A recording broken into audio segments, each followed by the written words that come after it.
నమస్కారము. ఈరోజు ఇంగ్లీష్లో అతి ఇంపార్టెంట్ అయినటువంటి స్ట్రెస్ అనే పార్ట్ని చూద్దాం. ఇంగ్లీష్లో స్ట్రెస్ అండ్ ఇంటోనేషన్ అనేది ఒక ఆర్ట్.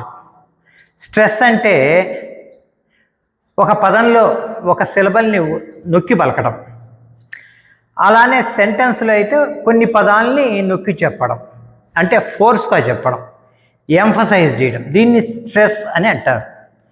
ఈ స్ట్రెస్ అనేటువంటిది సరిగ్గా ఉపయోగించగలిగితే ఇంగ్లీష్ భాష మనం కరెక్ట్గా ఉపయోగించిన వాళ్ళం అవుతాము. దీనికి సంబంధించిన పూర్తి వివరాలు ఇక్కడ చూడండి. ఈ లెసన్ చాలా ఇంట్రెస్ట్గా ఉంటుంది. అంతేకాకుండా మీ కాంపిటేటివ్ ఎగ్జామినేషన్స్లోను అకాడమిక్ ఎగ్జామినేషన్స్లో కూడా దీనికి చాలా ప్రాధాన్యత ఉంటుంది. చూడండి, ఇది స్ట్రెస్ లెసన్. స్ట్రెస్ అంటే ఎంఫసైజ్ లేదా ఒత్తి పలకడం, నొక్కి పలకడం. ఇక్కడ మనం వర్డ్ స్ట్రెస్ చూస్తున్నాం. First, learning English stress is important. Why? అసలు ఇంగ్లీష్ భాషలో స్ట్రెస్ అనే దానికి ప్రాధాన్యత ఏంటి? స్ట్రెస్ అనే దాన్ని సరిగ్గా పలక్కపోతే ఏమవుతుంది? ముందు చూద్దాం. చూడండి, India is one of the longest English speaking countries in the world. ప్రపంచంలోనే ఒకానొక ఇంగ్లీషు బాగా మాట్లాడి ఎక్కువగా మాట్లాడగలిగినటువంటి దేశాలలో ఇండియా ఒకటి. ఇక్కడ ఇండియా, మనం ఇంగ్లాండ్ ఇంగ్లీష్ మాట్లాడుతుంటాం కాబట్టి స్ట్రెస్ అకార్డింగ్ టు ఇంగ్లాండ్ ఉండాలి. లేకపోతే ఒకే విషయాన్ని కాగితం మీద రాస్తే ఒక అర్థాన్ని ఇస్తుంది, స్పోకెన్ ఇంగ్లీష్లో లేదా మాట్లాడితే వేరొక అర్థాన్ని ఇస్తుంటుంది. అందువల్ల మనం వాస్తవంగా చెప్పాలంటే మాట్లాడిన భాష కన్నా కాగితం మీద రాసిన భాష ఇంగ్లీష్ వాళ్ళకి స్పష్టంగా అర్థమవుతుంటుంది. మాట్లాడితేనే సమస్య. కారణం ఏంటంటే స్ట్రెస్లో వచ్చేటువంటి వేరియేషనే. సో ఇండియాలో ఇంగ్లీష్ బాగా మాట్లాడతారు కాబట్టి ఇంగ్లీష్ మాట్లాడేటప్పుడు మన రాష్ట్రంలో మాట్లాడుకుంటే ఇబ్బందిలే, వేరే రాష్ట్రాలతో కానీ వేరే దేశాలతో మాట్లాడేటప్పుడు స్ట్రెస్ ఎక్కువ ఇంపార్టెన్స్ అవుతుంది. Number 2, English is used in education. అసలు ఇంగ్లీష్ అవసరం ఏంటి? ముఖ్యంగా ఎడ్యుకేషన్, హైయర్ ఎడ్యుకేషన్లో అవసరము. గవర్నెన్స్ అంటే ప్రభుత్వ నిర్వహణలో అవసరము. మీడియా అంటే టీవీలోనూ యూట్యూబ్లో మాట్లాడేదానికి అవసరము. అలానే బిజినెస్ మ్యాగ్నెట్స్, బిజినెస్ అంతా కూడా ఇంగ్లీష్లో జరుగుతుంటుంది. అంటే బిజినెస్ బిట్వీన్ కంట్రీస్ కాబట్టి ఇంగ్లీష్ మనకు మీడియా అవుతుంది.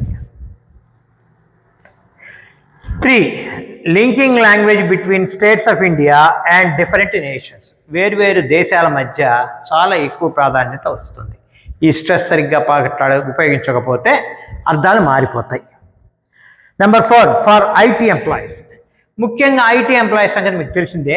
ఇండియాలో కూర్చొని ఫారిన్ వాళ్ళ అసైన్మెంట్స్ చేస్తుంటారు.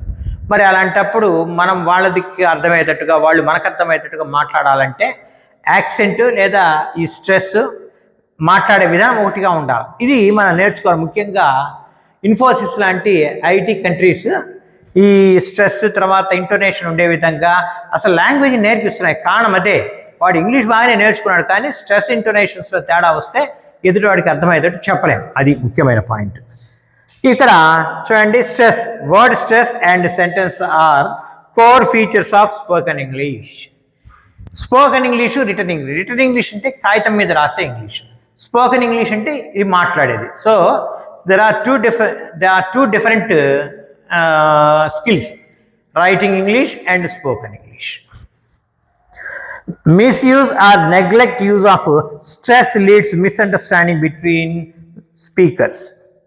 కాబట్టి స్ట్రెస్ని కనుక మీరు డిఫరెంట్గా ఉపయోగిస్తే మాట్లాడుకునే వాళ్ళ మధ్య మిస్అండర్స్టాండింగ్ వచ్చేస్తుంది.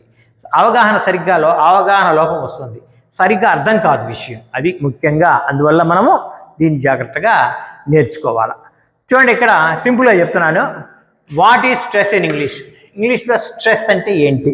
ఇది నేను చెప్పాను కదా, one is word stress and another one is sentence stress. Sentence stress, another is sentence stress.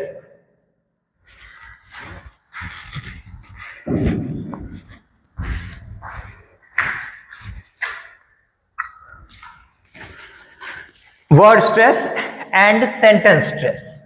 ఇక్కడ మీకు గుర్తుపెట్టుకోండి, వర్డ్ స్ట్రెస్ అంటే ఒక పదంలో ఒక సిలబల్ని ఒకటి పలుకుతాం. సిలబల్ అంటే ఏం తర్వాత చెప్తాను, ఇంకో క్లాస్లో చెప్తాను. Prominence given to one syllable of a word. ఒక పదంలో ఉండేటువంటి ఒక సిలబల్కి ప్రాధాన్యత ఇస్తారు. జస్ట్ ఎగ్జాంపుల్గా చెప్తున్నాను. Example, let's take an example. Table, table 2 syllables, disyllabic word. దీంట్లో టేబుల్ పలికే విధానం చూడండి. టేబుల్ టా పలికినంతగా ఈ బిఎల్ఈని పలకం. ఇది ఎక్కువ స్ట్రెస్ చేస్తాం కాబట్టి టేబుల్ ఇదిగోండి ఇక్కడ క్యాపిటలైజ్ చేస్తున్నా. ఈ డైసిలాబిక్ వర్డ్లో టీఏ స్ట్రాంగ్గా పలుకుతాం, ఇది వీక్గా పలుకుతాం. టేబుల్. ఫోటోగ్రాఫ్, ఫోటోగ్రాఫ్ పిహెచ్ఓకి ఎక్కువ స్ట్రెస్ ఉంటుంది, ఎక్కువ ఒత్తి పలుకుతాం కాబట్టి దాన్ని ఇక్కడ స్ట్రెస్ ఉంటుంది. ఫోటోగ్రాఫ్, ఫోటోగ్రాఫ్ చూడండి. ఎట్లా పలికానో టోగ్రాఫ్. తర్వాత ఈ 2 syllables వీక్గా పలుకుతాం అంటే ఇది ట్రైసిలాబిక్ అని గుర్తుపెట్టుకోండి. ఇక్కడ అదే పదం నుంచి వచ్చిన వేరొక పదం చూడండి. Photography, photography. ఇక్కడ టాగ్, టిఓజి, దీనికి స్ట్రెస్ వస్తుంది. ఇక్కడేమో టేబుల్లో టాక్ స్ట్రెస్ ఉంది, ఫోటోగ్రఫీ ఫోక్ స్ట్రెస్ ఉంది. ఇక్కడ ఫోటోగ్రాఫ్ ఫోక్ స్ట్రెస్ ఉంది. ఫోటోగ్రఫీలో టాగ్ దీనికి స్ట్రెస్ ఉంది. ఫోటోగ్రఫీ, ఫోటోగ్రఫీ అని పలుకుతాం మనం. ఈ విధంగా మనము పలుకుతూ స్ట్రెస్ నేర్చుకుంటాం. ఈ స్ట్రెస్ అనేటువంటిది ఎవరో చెప్పేది కాదు, మనం ఫాలో కావాలి. కాబట్టి ఈ విధంగా మనము నేర్చుకుంటాం. మళ్ళీ చెప్తున్నాను చూడండి. What is stress in English? Stress అంటే ఏంటి?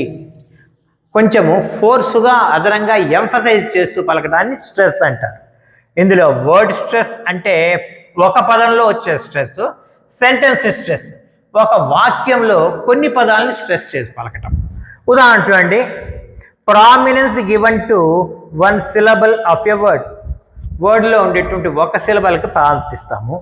ఎగ్జాంపుల్ టేబుల్, టీఏ, దీనికి స్ట్రెస్ ఎక్కువ ఉంది. ఇది డైసిలాబిక్, 2 syllables ఉన్నాయి కానీ ఎట్లా పలికాం చూడండి. టేబుల్ అంటే టాక్ ఎక్కువ స్ట్రెస్ ఇచ్చాం. అలానే ఫోటోగ్రాఫ్ ఇక్కడ ట్రైసిలాబిక్, దీంట్లో ఫోటోగ్రాఫ్ ఫోక్ ఎక్కువ స్ట్రెస్ ఇచ్చాం. అలా పలికితేనే ఎదుటివాడికి అర్థమవుతుంది, అంటే ఫారినర్స్కి అర్థమవుతుంది. అలానే ఈ ఫోటోగ్రాఫ్ నుంచి వచ్చిన పదజాలం ఫోటోగ్రఫీ ఉంది చూడండి. దీన్ని ఎట్లా పలకాలా?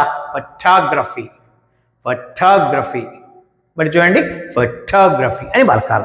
అంటే టాక్ దగ్గర స్ట్రెస్ వచ్చింది. This is all about word stress. ఒక పదంలో ఎట్లా పలుకుతున్నాం. ఇది మొత్తం ఒకే పదం. టేబుల్, ఫోటోగ్రాఫ్, ఫోటోగ్రఫీ ఒకే పదం. కాకపోతే టేబుల్లో TA table, table talk stress ఇచ్చాం. ఫోటోగ్రఫీ, ఫోటోగ్రఫీ ఫోక్ స్ట్రెస్ ఇచ్చాం. ఇక్కడ ఫోటోగ్రఫీలో ఫోటోగ్రాఫ్, ఇక్కడ టిఓజి స్ట్రెస్ ఇచ్చినాం. ఆ విధంగా. సో ఇది వర్డ్ స్ట్రెస్ అంటారు. 2 syllables వచ్చినప్పుడేమో టేబుల్ అని పలకాల్సి ఉంటుంది. ఫోటోగ్రాఫ్లో ఫోటోగ్రాఫ్, పిహెచ్ఓ ఇక్కడ స్ట్రెస్ ఉంది. అలానే 3వ దాంట్లో ఫోటోగ్రఫీ, దీని నుంచి వచ్చిన పదమే కానీ ఇక్కడ స్ట్రెస్ వస్తుంది. ఫోటోగ్రఫీ, ఫోటోగ్రఫీ అని పలకాల్సి వస్తుంటుంది.